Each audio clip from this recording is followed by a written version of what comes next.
Namaste and welcome back to today's episode of Mahabharata Matters. In the previous episode, we saw that the Bhishma Parva had ended on the 10th day with the fall of Bhishma. Bhishma was lying on the battlefield in a bed of arrows. Kaunteya Karna had gone to meet Gangeya Bhishma. The 11th day of the battle dawned with Karna adorning the armor. He was going to enter the battlefield for the first time. Duryodhana was thrilled that his friend Karna was going to be by his side.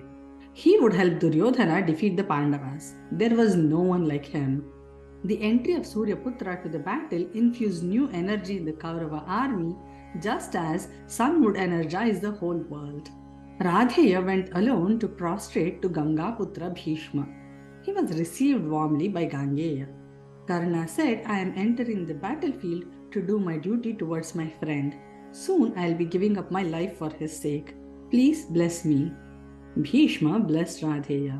He said, "You are a Kshatriya, my child. Fight like a Kshatriya. You will attain a glorious death on the battlefield, befitting your valor. I bless you. You will have no more births, and your name shall shine forever." Radheya took leave of Gangeya and went back to his dear friend. Duryodhana asked Radheya for advice. He said, "Please tell me, Karna, who should I appoint as my commander-in-chief? I will do exactly as you say." Radheya said, "There are many equally able warriors in your army. Appointing one over the other will bring discord and discontentment among the others. The best thing to do would be to appoint your Guru Drona. He is well respected by everyone and will not cause displeasure among anyone," he said. Duryodhana accepted the advice of his dear friend Karna. He went and prostrated to Drona and humbly requested him to be the commander-in-chief of his army. Hence, this Parva is aptly named as Drona Parva too. Drona was very pleased with Duryodhana's words and his humility. He said, "I am very pleased to hear your words. I want to grant you a boon. Tell me what I can do to make you happy." Duryodhana was enthralled to hear this. He said, "Please capture Yudhiṣṭhira alive and bring him to me." Drona said, "If you are planning to kill him, I do not want to partake in this." Duryodhana smiled gleefully. He said, "No, if I kill Yudhiṣṭhira, the other Pandava brothers and Krishna are surely going to kill me. Instead, I will make him play a game of dice with me and dismiss the Pandavas to the forest once and for all." Drona replied, "I certainly can, provided Arjuna is not near his brother." These words were sweet as honey for Duryodhana. He said he can surely keep Arjuna away from Yudhiṣṭhira. Spies conveyed these words of Drona to the Pandavas. Arjuna was furious. He could still digest the fact that his guru was fighting for the Kauravas. But to hear about this assurance his guru had given to Duryodhana made him very furious. When the battle started, Drona had arranged the Kaurava army in a Shakata Vyuha like a cart. The Pandavas had formed the Krauncha Vyuha like a crane. Something was different about the Kaurava army today.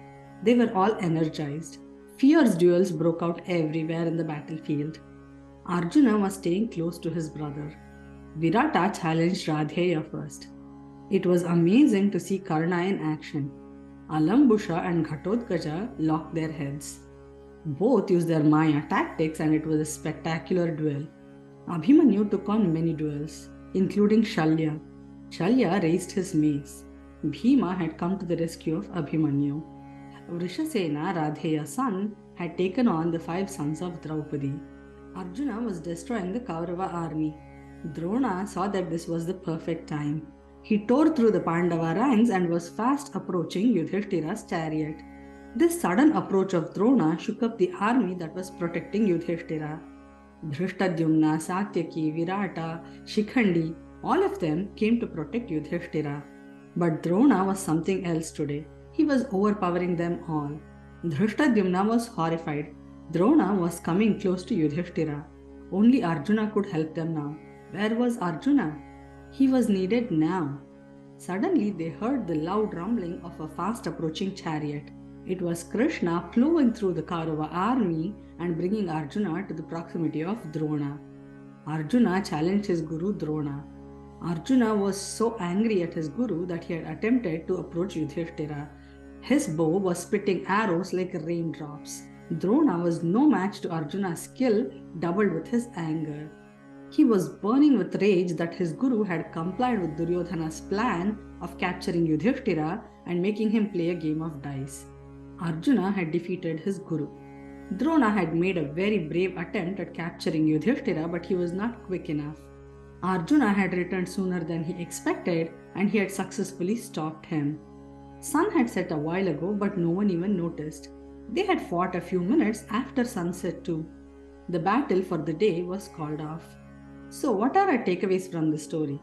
The trouble with most of us is that we would rather be ruined by praise than saved by criticism. Drona was so pleased that he was named as the commander-in-chief by Duryodhana that he granted him a boon. He didn't stop to think if that was a righteous action. He wanted to repeat the same adharma of playing the game of dice again. Drona agreed to be an accomplice despite knowing Duryodhana's intentions. It reminds us that we should be very alert and aware when we hear our own praises. That is when we make the most mistakes. With these thoughts, we come to the end of today's episode. Remember, in this series, we are discussing matters of Mahabharata because even today, Mahabharata matters. Hari Om.